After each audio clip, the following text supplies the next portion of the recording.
Coucou, c'est semaine 36.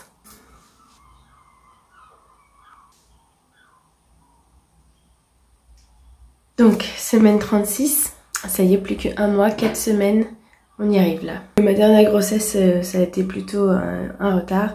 Elle est née qu'à 41 semaines, donc j'ai peut-être le temps.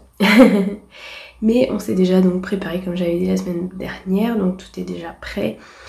Et ce que je voulais préciser, parce que je sais pas s'il y a de la Wi-Fi dans tous les hôpitaux, mais nous c'est pas toujours le cas. Donc j'ai téléchargé en avance en fait des vidéos de méditation par exemple, ou des vidéos que j'écouterai pour m'aider à dormir, et aussi pour, comme j'espère, accoucher par voie basse cette fois, le temps que le travail se fasse, etc.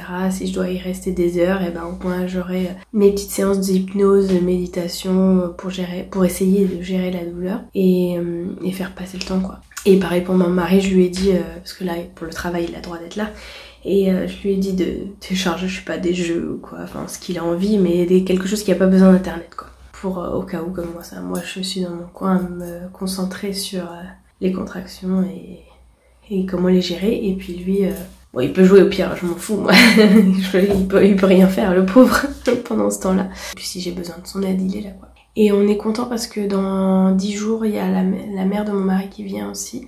Comme ça au moins on est sûr pour ma première fille qu'on ait quelqu'un, parce qu'ici on connaît, enfin on connaît des gens, mais il y a personne qui est disponible n'importe quand, ou si c'est la nuit ou si c'est un jour où tout le monde travaille, ben on est un peu foutu quoi. Et elle va rester avec nous plus ou moins un mois en fait, je pense. Donc ça a ses avantages et ses inconvénients, mais là je vois surtout les avantages.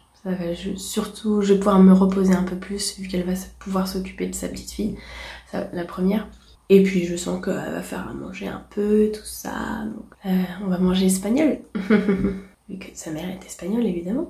Comme vous pouvez l'entendre, je suis toujours malade, mais ça va quand même beaucoup mieux. J'ai pas le Covid aussi.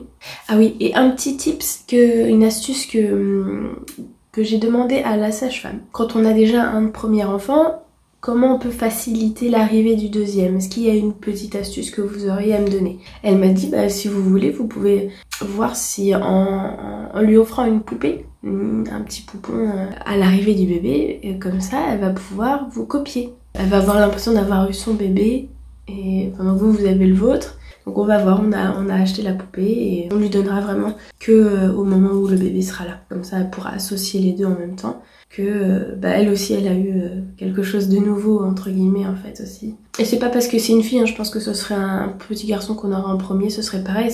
Donc j'ai trouvé cette astuce super, donc je vous la partage. Niveau grossesse, donc bon là j'ai hyper du mal à dormir, mais j'ai pas d'autre solution.